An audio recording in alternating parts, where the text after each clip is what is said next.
Hello student. चलिए तो आज शुरू करते हैं हम लोग फिर से फिजिक्स का एक नया टॉपिक जिसका नाम है कूलम्ब्स लॉ। और कूलम्ब्स लॉ में भी बच्चों को बहुत सारा दिक्कत आता है। आज उस सारे प्रॉब्लम से हम लोग बात करेंगे बेसिकली, ठीक है। तो चलिए हम लोग बात करते हैं कूलम्ब्स लॉ क्या है। पहले समझने से पहले थोड़ा सा कुछ बात समझते हैं। जैसे क्या आप लोग ये जानते हैं कि अगर दो पॉजिटिव चार्ज को एक जगह पर रख दिया जाए तो ये दोनों एक दूसरे को रिपेल करता है, हाँ या ना। उसी प्रकार अगर एक पॉजिटिव चार्ज या एक नेगेटिव चार्ज को रख दिया जाए तो ये दोनों को एक दूसरे को अट्रैक्ट करेगा। तो बेसिकली ये बात हम लोग पहले से जानते थे। अब क्वेश्चन उठता है कि आखिर ये दोनों एक दूसरे को जो अट्रैक्ट करेगा या फिर रिपेल करेगा तो कितना फोर्स से ये दोनों एक दूसरे को अट्रैक्ट करेगा या फिर रिपेल करेगा। जैसे ही ये सब बात जब समझ में आने लगता है कि कितना फोर्स लगेगा अट्रैक्ट करने में या रिपेल करने में, तब एक बंदा हमारे सामने आए जो कूलम्ब्स एक अपना नियम लेकर आए। और ये कूलम्ब्स हम लोगों को एक नियम दिए जिसमें वो ये बताए कि इट स्टेट दैट, वो हमको बताते हैं कि फोर्स ऑफ अट्रैक्शन और रिपल्सन, जो फोर्स ऑफ अट्रैक्शन और रिपल्सन होगा बिटवीन दो पॉइंट चार्जेस के बीच में, वो डायरेक्टली प्रोपोर्शनल होता है किसका? Product of their magnitude of the charges.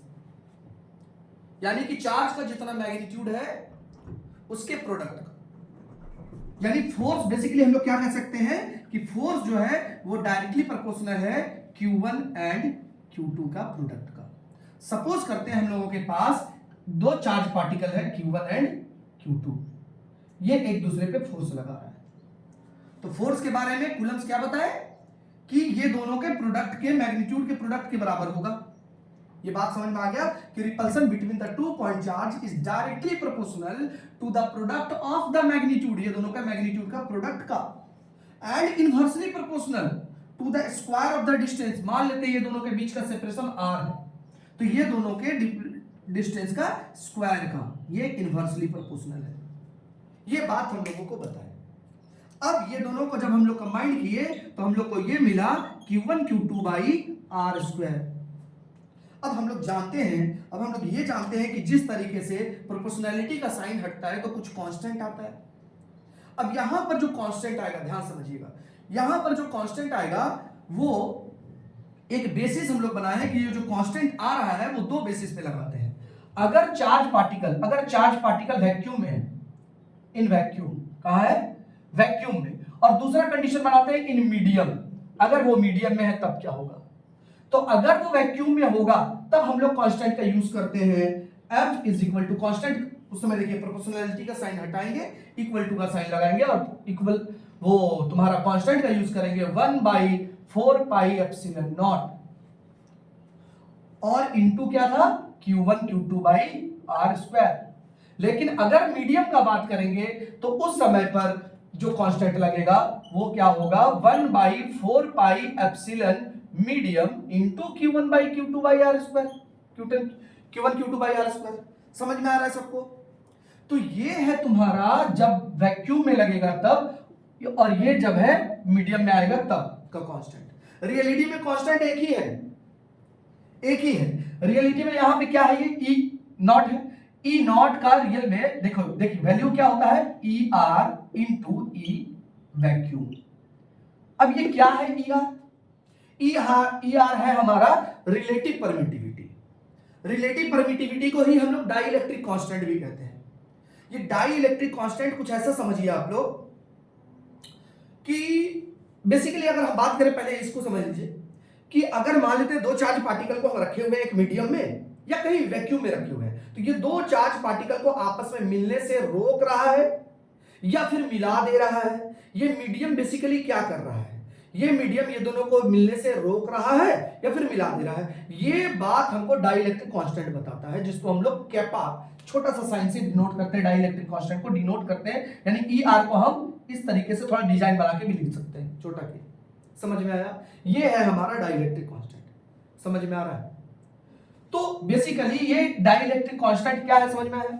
या अगर हम एक एग्जांपल से समझाएं तो अगर हम बात करें कि मान लीजिए दो दुश्मन आपस में मिल गया और दोनों का हाथ में बहुत सामान भरा हुआ है, और ऐसा सामान है जो कांच उसका सामान लिया हुआ है, जो छोड़ेंगे तो गिर जाएगा। अब दोनों एक दूसरे से मिल गया है, अब वो उसको भला बुरा बोल रहा है, ये इसको भला बुरा बोल रहा है, बोला हम देख लेंगे, वो भी बोल रहा है हम दिखा देंगे तुमको, लेकिन कुछ कर नहीं रहा है क्योंकि उसके पास क्या है, समान है। तो वो जस्ट मीडियम समझ लीजिए आप कि ये मीडियम क्या कर रहा है, इसको रोक रहा है मिलने से, चाह तो रहा है कि हटाते पूरा फाइटा फाइटी स्टार्ट हो जाता हम लोग के बीच में, लेकिन ऐसा हो नहीं रहा है। समझ रहे हैं आप लोग? तो बेसिकली क्या हो रहा है, डाई इलेक्ट्रिक कांस्टेंट क्या कर रहा है, समझ में आया आप? तो ये basically formula E R into E vacuum, और ई वैक्यूम का वो ई नॉट ही होता है। समझ में आया? तो बेसिकली वो वहां पे है, और ई आर यहां पे क्या होगा, ई आर यहां पे 1 होगा, तो इसीलिए 1 into epsilon naught, finally epsilon naught आ गया, वो देखिए वहां यूज किए हम लोग। तो ये फार्मूला जो है बेसिकली एप्सिलॉन नॉट का यूज करते हैं, और एप्सिलॉन नॉट का आपके पास वैल्यू आता है, जो एप्सिलॉन नॉट का वो आता है 8.85, एप्सिलॉन नॉट का जो वैल्यू आएगा वो 8.85 into 10 to the power -12 coulomb square per newton metre square, ये होता है एप्सिलॉन नॉट का। पूरा क्लास 12 पे आप इसी फार्मूला में यूज करेंगे ज्यादातर ये, लेकिन जो तैयारी कर रहे हैं सीयूटी का या फिर नीट जेई वगैरह, तो वो उनको थोड़ा ये जानकारी भी रखना चाहिए। वो क्या है कि एप्सिलॉन मीडियम आ गया, तो जब आप एप्सिलॉन मीडियम लगाएंगे तो 1/4 पाई एप्सिलॉन मीडियम का फार्मूला हो जाएगा E naught into E R, epsilon naught into epsilon R, और into Q1 Q2 by R square, ये पूरा फार्मूला आप यूज करेंगे। समझ में आया? समझ में आ रहा है? कोई प्रॉब्लम? ये है, समझ में आया? तो ये वैक्यूम के लिए हम लोग ये यूज कर रहे हैं, और मीडियम के लिए वो यूज कर रहे हैं। बेसिकली एक बार अगर हम फिर से बात करें तो हम लोग क्या देखें कि कूलम चचा हम लोगों को क्या बताए हैं, कूलम्स लॉ ये बताया जा रहा है कि जब दो चार्ज पार्टिकल को किसी मीडियम या वैक्यूम में रखते हैं तो वो एक दूसरे पे कितना फोर्स लगा रहा है। तो वो कितना फोर्स लगा रहा है, तो उन्होंने बताया कि डायरेक्टली प्रोपोर्शनल है प्रोडक्ट ऑफ देयर मैग्नीट्यूड, और इनवर्सली प्रोपोर्शनल है वो दोनों के बीच के डिस्टेंस का स्क्वायर का। तो जब हम लोग इसको कोरिलेट किए तो ये मिला। अब आता है बारी किस चीज का, कांस्टेंट लगाने का। तो हम देखेंगे कि वो कहां है। अगर वो वैक्यूम में है तो हम क्या कहेंगे, F is equal to 1/4 pi epsilon naught into Q1 Q2 by R square, और अगर मीडियम में होगा तो वहां पर EM हो जाएगा, यानी एप्सिलॉन मीडियम हो जाएगा। जब एप्सिलॉन मीडियम हो जाएगा तो 1/4 पाई एप्सिलॉन मीडियम को ही हम लोग क्या लिख सकते हैं, epsilon naught into epsilon R. समझ में आया? समझ में आया? अब ये एप्सिलॉन मीडियम को ही क्या बोलते हैं हम लोग, डाई इलेक्ट्रिक कांस्टेंट। क्या बोलते हैं, डाई इलेक्ट्रिक कांस्टेंट, जिसको छोटा के से डिनोट करते हैं, यानी कैपा पढ़ते हैं इसको। ठीक है, अभी तुम लोगों को समझा चुके हम कि रियलिटी में ये डाई इलेक्ट्रिक कांस्टेंट क्या है। समझ में आया? तो ये फॉर्मूला है एप्सिलॉन मीडियम नॉट का, ये वैल्यू होता है। ठीक है, समझ में आया? और देखिए ये जो वैल्यू आ रहा है 1/4 पाई एप्सिलॉन नॉट को, 1/4 पाई एप्सिलॉन नॉट को ही बड़ा के से रिप्रेजेंट करते हैं, और into Q1 Q2 by R square. पूरा क्लास 12 में आप इस फॉर्मूला को यूज करेंगे। ठीक है, F इज इक्वल टू बड़ा के Q1 Q2 by R square, और इस बड़ा के का वैल्यू जो होता है हम लोग को सॉल्व करके मिल गया 1/4 पाई एप्सिलॉन नॉट। पूरा सॉल्व करके हमको पता चल गया कि के का वैल्यू होगा 9 into 10 to the power 9 newton metre square पर coulomb square, newton metre square पर कूलम स्क्वायर। सबको समझ में आ गया? होपफुली सबको समझ में आ ही गया होगा। चलिए, थैंक यू।